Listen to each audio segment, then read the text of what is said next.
Olá, mamães! Eu sou Gabriela Araújo, mãe, educadora parental, psicopedagoga e muito apaixonada por sistêmica familiar.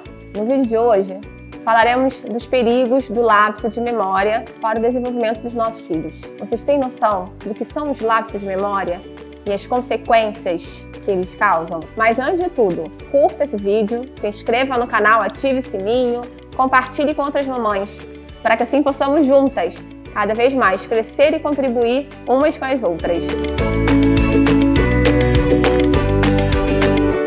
O lapso de memória, ele acontece por conta de uma falha na sinapse. É a falha do processo de passagem de um neurônio a outro. E aí essa falha, quando existe, é que acontece o tal lapso de memória.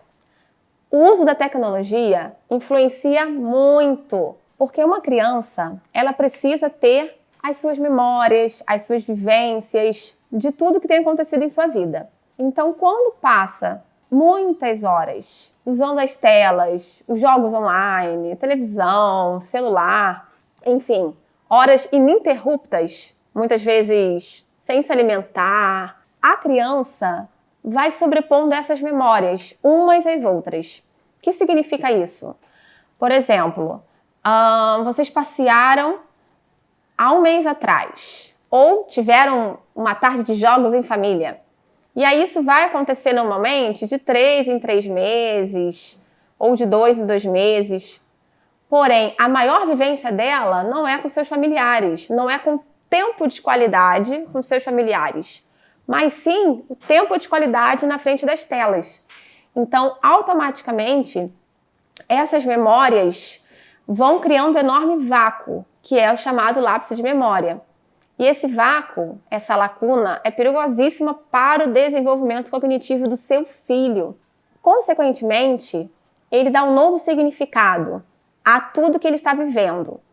Então, se o mundo dele é 100% virtual ou 80% virtual, isso pode ter um novo significado, provavelmente, e terá na vida dele um significado de que se isolar é melhor, ficar em silêncio, ou que o mundo virtual é muito mais divertido, pois quando nos enjoamos um pouco, é só trocar o jogo, baixar outro jogo, ou conversar com outro amigo.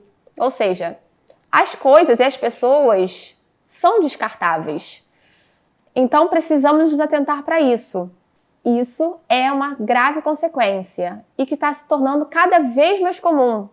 Porém, não é algo normal, não é algo funcional. Vou continuar abordando um pouco dessas consequências. Dificuldade de concentração.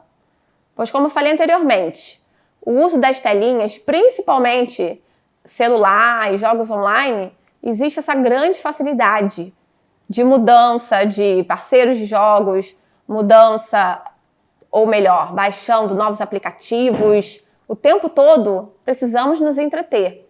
Então essa dificuldade de concentração é algo que eu vejo muito no consultório, nas escolas, algo muito, muito comum.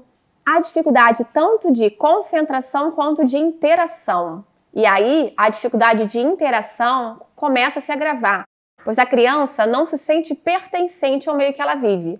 Quais são os principais meios que a criança precisa se sentir pertencente?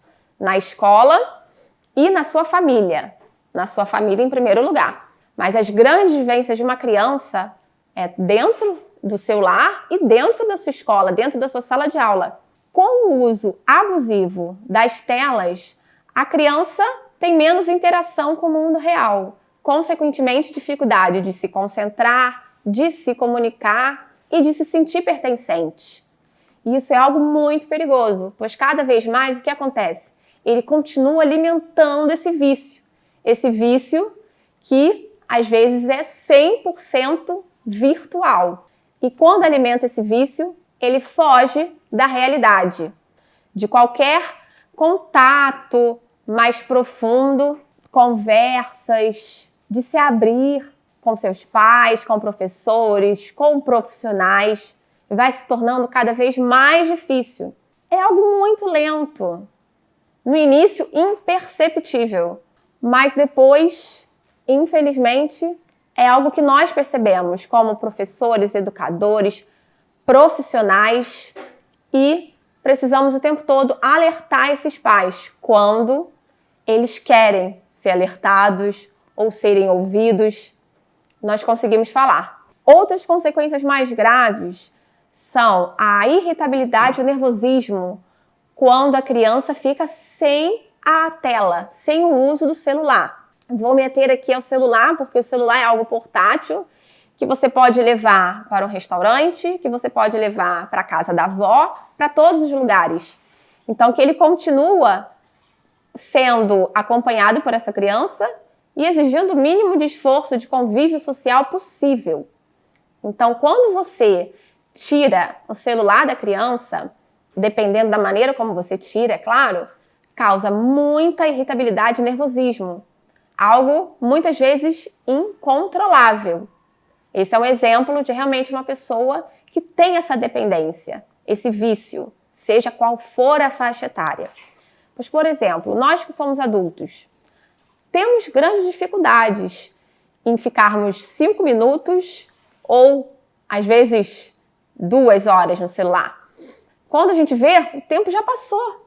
Isso também já deve ter acontecido com você. Marca um tempo exato e, de repente, aquilo se prolonga mais do que o necessário.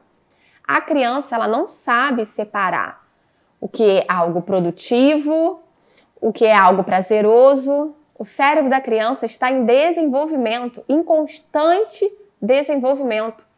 Então, fazer essa separação é algo que cabe a você, mamãe.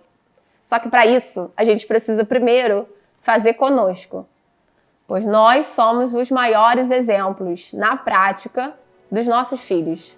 E como consequência gravíssima é quando eles transportam algo que eles vivem do mundo virtual, da arte, para o mundo real.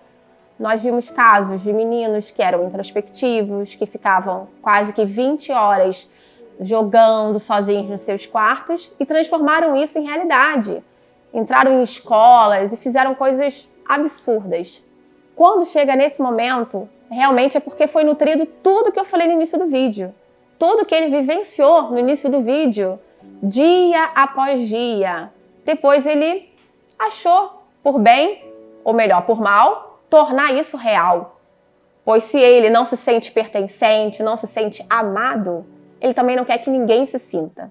Então cabe a nós, mamães, o tempo todo, estar nessa construção junto com seu filho, crescendo, desenvolvendo as suas memórias e, claro, na medida do possível, diminuir o uso das telinhas de maneiras ininterruptas, intercalando com brincadeiras, com jogos, dentro da sua realidade, mas nos atentarmos sempre que eles precisam a cada momento, a cada dia, sempre de nós e estarmos bem, principalmente para conseguir cuidar e tratar eles muito bem. Muito obrigada pela sua participação, por você ter visto esse vídeo. Fique conosco e continue curtindo o canal. Sempre vocês verão coisas novas. Até mais!